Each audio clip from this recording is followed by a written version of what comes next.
Okay, Friday, September 2nd.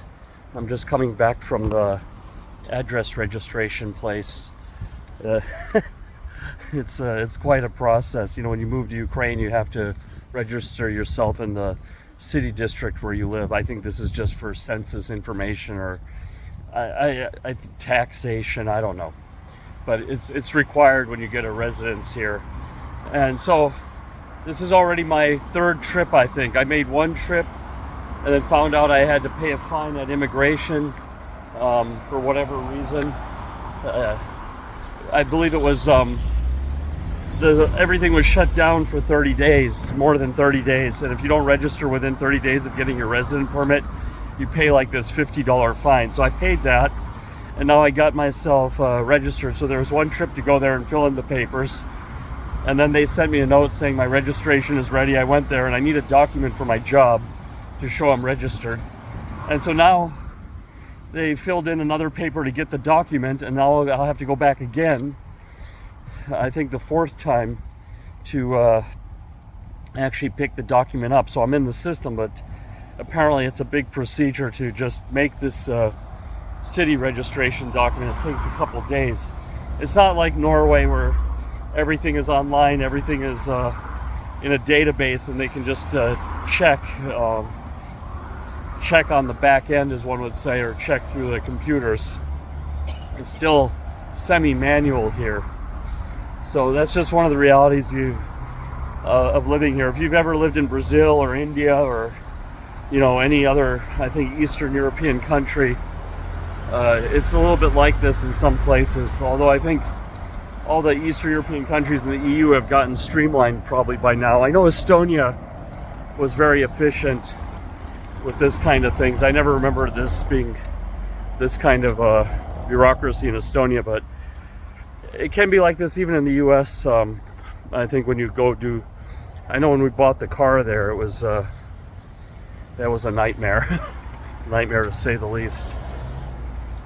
So anyway, this is like, I didn't do a video for Independence Day because I just thought it would be rhetorical, and today I just wanted to catch up where we're at. So life is moving on in Ukraine, and there's been some changes.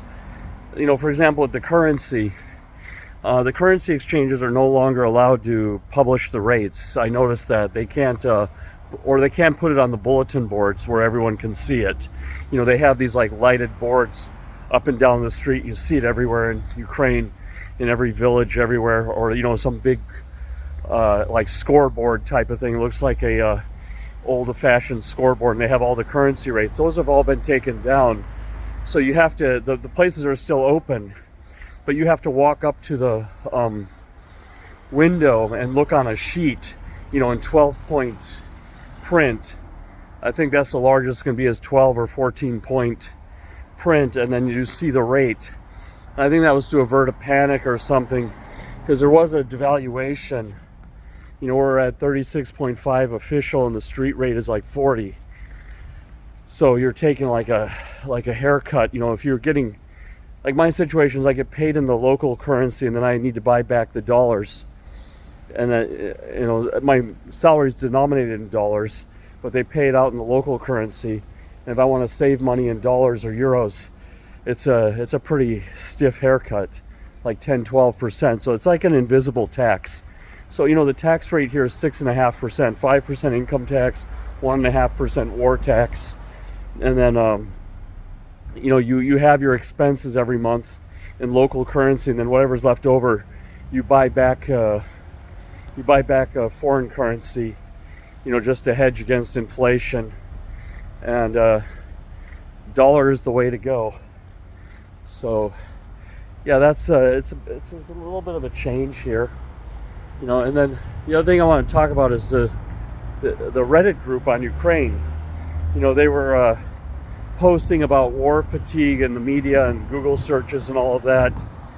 I think that goes without saying. I mean, those of us who live here are expecting that the media just will move on. They're looking for the next great story. They're looking for eyeballs, readers, whatever, so they can sell ads. So there's very few journalists who are actually genuinely interest in Ukraine. Very few news agencies generally interested in what's going on here.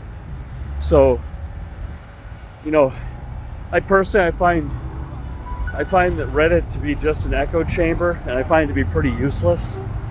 I mean, I don't think there's really that much revealing news on Reddit. It's just a bunch of memes and people agreeing with each other. They upvote whatever they agree with.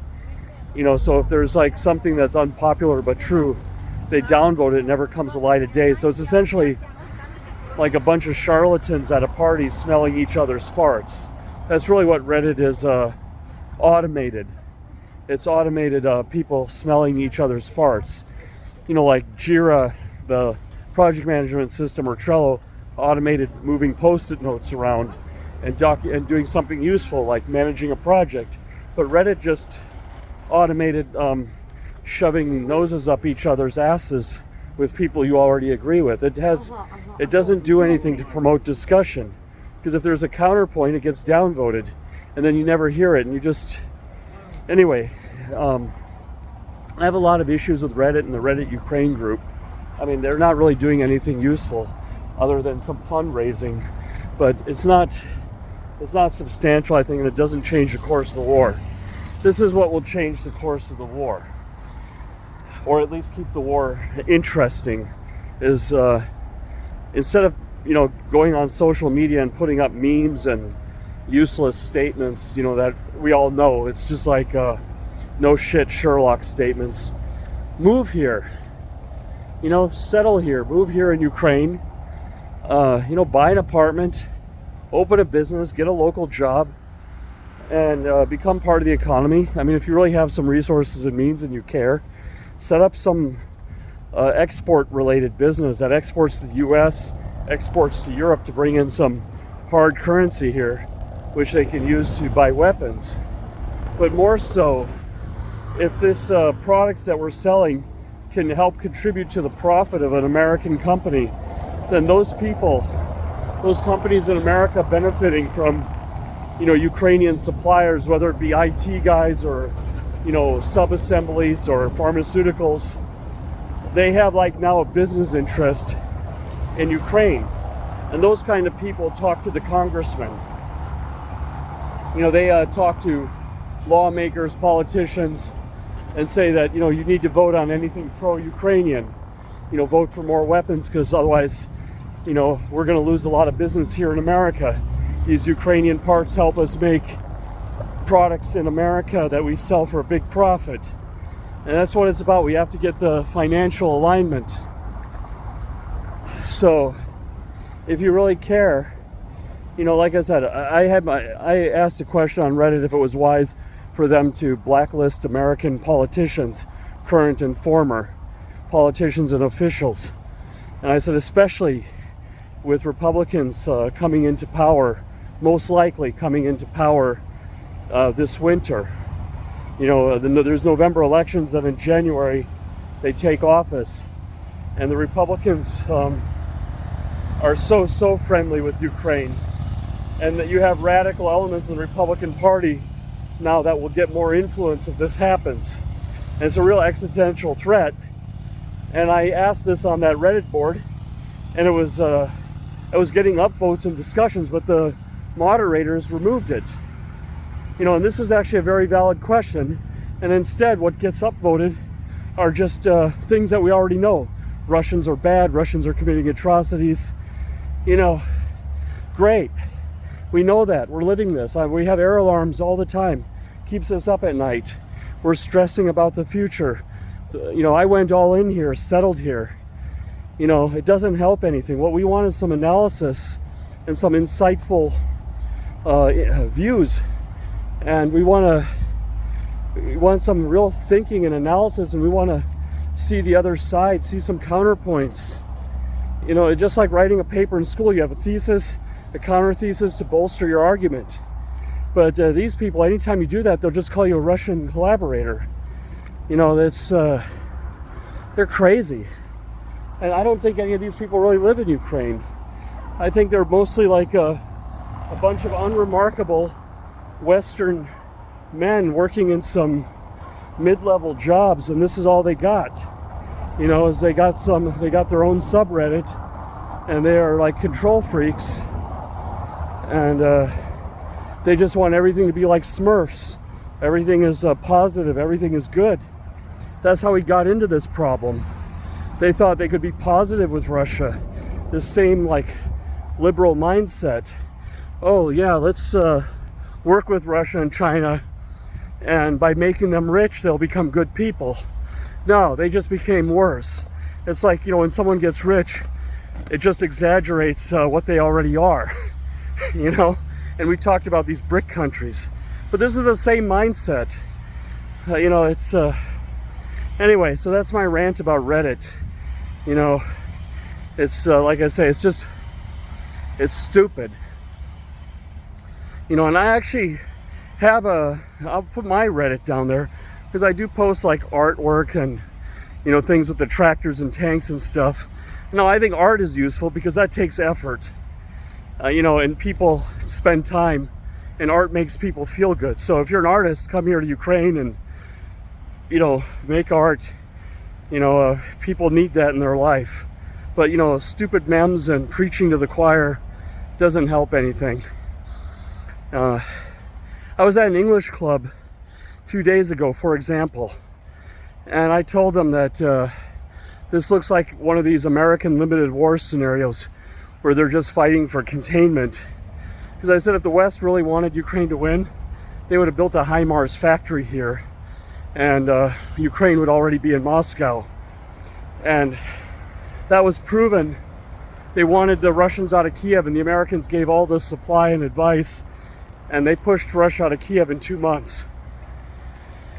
But for some reason, things are stagnating on the Eastern Front, and the Americans are holding back on the longer range weapons, you know, on giving aircraft and all of these things. And one guy told me in town, what's scarier than Russia winning is Ukraine winning. And as counterintuitive as that seems, it makes sense, because if Russia's pushed into a corner or has to fold, they'll launch the nukes. And the Ukrainian people I talked to about this, they said this is what we need to hear. We want to know what's really going on. You know, a bunch of people sitting abroad in Europe, America, like I said, these unremarkable men, and, you know, who got a mortgage and no girlfriend and all this, and they're on social media all the time, you know, are deciding what we get to, you know, deciding what's good for us, you know. Anyway, so, yeah, that's my 2 cents worth there. But yeah, I would hope that Reddit can like give some real debate and real analysis, so we understand what's really happening here and what the intent of the West is, so we can plan our lives. You know, do we need a go bag, or do we have some time? You know, is a truce coming? As much as we don't want that, you know, just tell us really what's going on. You know, so we can plan a little better, because, you know, this is our home and this is where we live, and we don't want to leave unless it's absolutely necessary. So anyway, take care.